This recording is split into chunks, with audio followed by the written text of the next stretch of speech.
Hey guys, so this is just a hopefully quick video for um, questions 2, 3, and 4 in for the second coursework of Math 3274. You can see I've already written out some of this question 2. That's because my phone got messed up or something, so it is kind of like the second try. Anyways, here's question 2. The cardinality of A and B are equal, and we have to show that the same is true for the power sets of A and B. Okay, so our hypothesis is that there's a one-to-one and onto function f from A to B, and now we have to construct a one-to-one and onto function from the power set of A to the power set of B. We're going to use the function, well, kind of like the natural one. For a subset U of A, define f of U to be like the set of all f of x where x is in U. Okay, so for every subset of A, you get this subset f of U, and since f of x is an element of B, this is a subset of B. In particular, we get a function from the power set of A to the power set of B, and our goal is to show that it is one-to-one and onto. Okay. So first of all, let's show that it's one-to-one.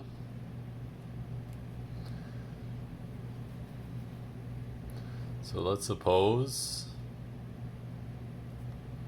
f of u equals f of u prime. Okay, and I want to show like that u is a subset of u prime and vice versa. So let x be in u. What does that mean? Well then, f of x is in f of u. That's the same set of as f of u prime. Okay, so f of x is equal to f of x prime, which is an element of f of u prime for some x prime in u prime. And f is one-to-one, so x and x prime are equal.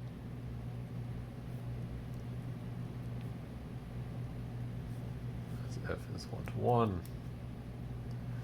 And what then? Well, x prime is an element of u prime, so x prime is in u prime. Well, x and x prime are the same, so x is in u prime. And we've just shown that u is a subset of u prime. Switch around u prime and u, that would tell you that u prime is also contained in u.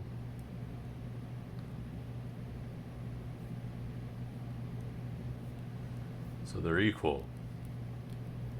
Okay, what about onto? This is basically because f is onto, like little f. Right? So, let V a subset of B, let U just be the inverse image of V, which is all the x's in A, such that f of x is in V. Okay. And we have to show that f of u equals V.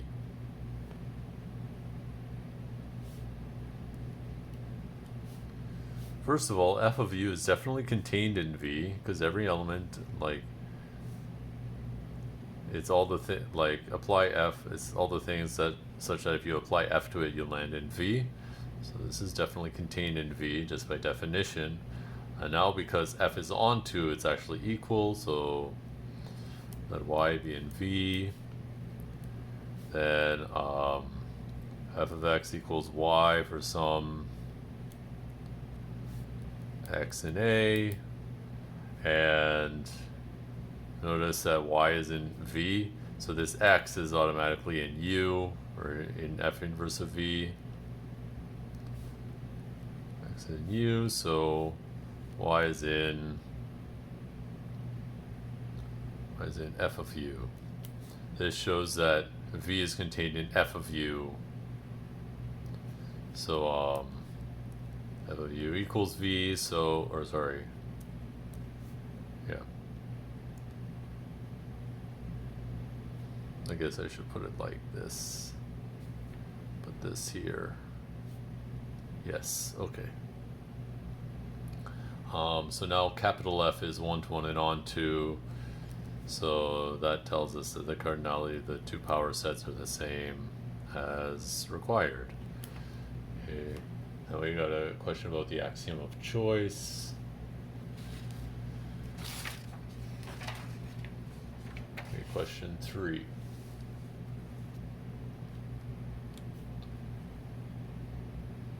You have a function from b to a is onto, and show that the cardinality of a is less than or equal to the cardinality of b, and we're using the axiom of choice.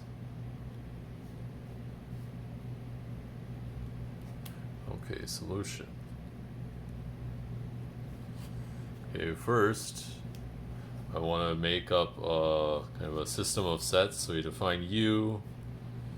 It is going to be the inverse images of all the singletons, where this singleton runs over all the elements of A. Okay. Now the axiom of choice tells us that U has a choice function. So the axiom of choice, we apply it.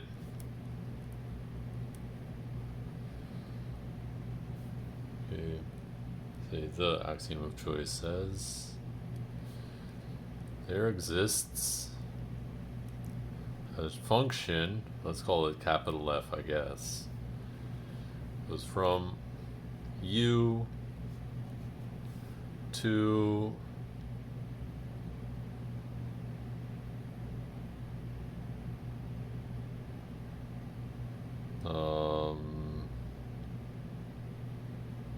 I don't know, I guess it would be like the union of U.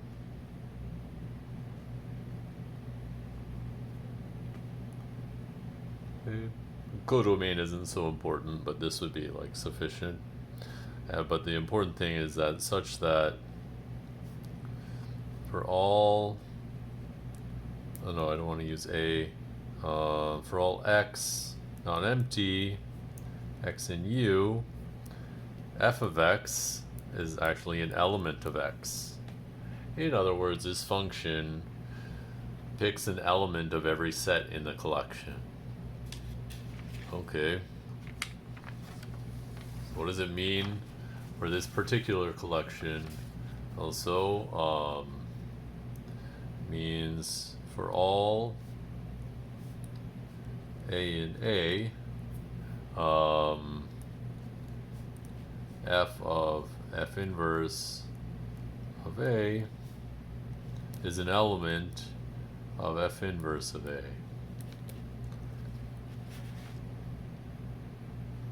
Okay.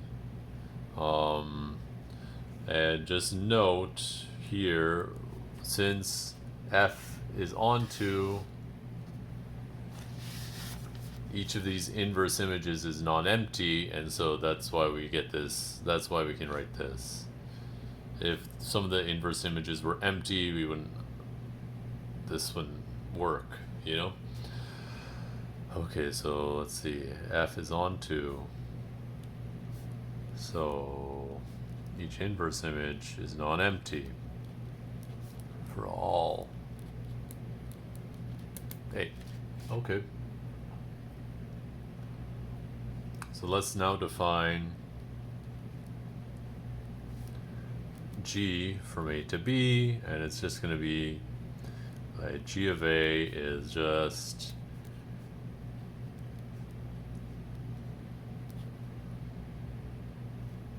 G of A is just defined to be an element, like by our choice function, we choose an element of each inverse image of A. Okay.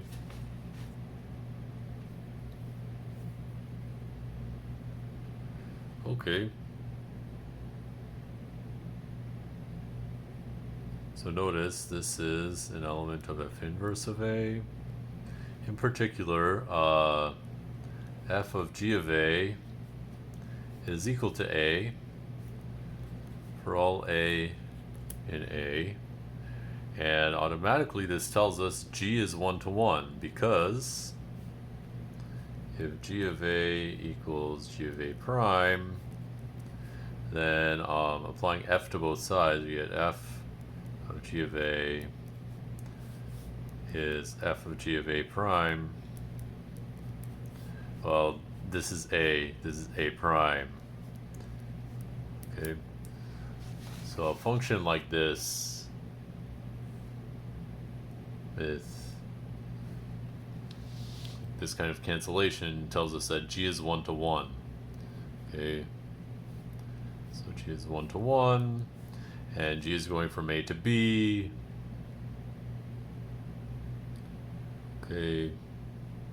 So by definition of less than or equal to, cardinality of A is less than or equal to cardinality of B. Okay, and now let's move on to the last question.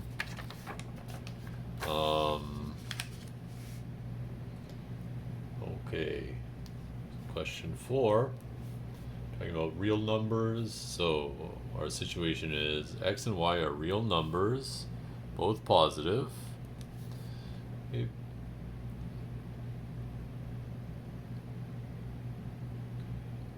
Then we have to show that xy is greater than 0, and we are allowed to assume something. Well, as usual, let's see, we need to know that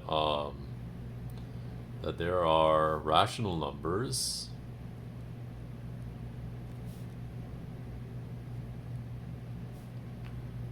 P and Q such that P is between 0 and x, and Q is between 0 and y. Let's see, what else we need to know? We need to know the definition of x times y. Well, that's just the soup. Let's say like r times s, where r and s are rational numbers in the same range as P and Q.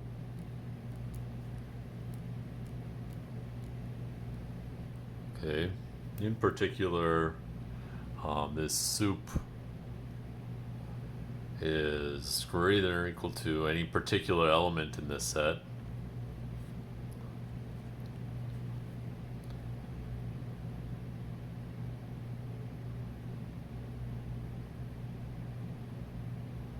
I guess you could probably argue that it's strictly greater than, but greater than or equal to is good enough too. Now, P and Q are just regular rational numbers that are positive, so you can just say they're greater than 0.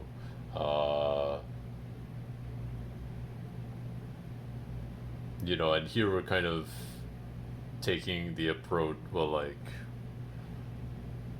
when we work with the real numbers, we assume, like, whatever reasonable things about rational numbers we can.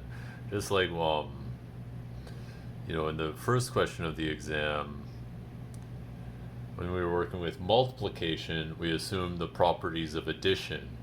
What we did not assume was assume some properties of the integers, right? Because to prove the properties of the integers, you need all these properties of the natural numbers, so that's like putting things backwards. Anyways, so it's pretty safe to assume that whatever you need about the rational numbers, you can take it for granted here.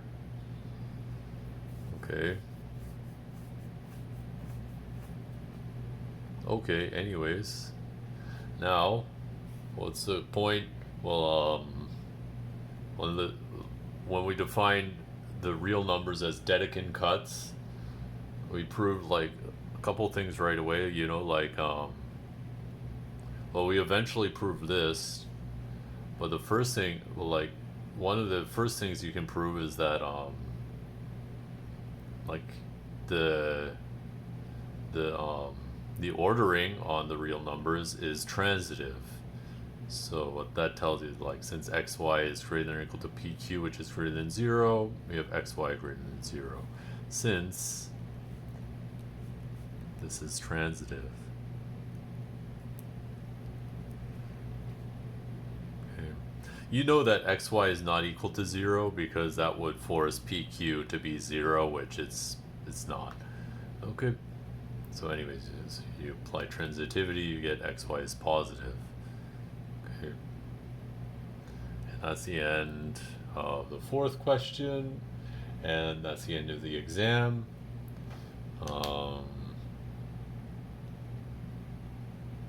Let's see, I'm just, for your information, I'll have some practice questions pretty soon to kind of help prepare for the final exam. Okay, anyways, thank you for watching. Bye.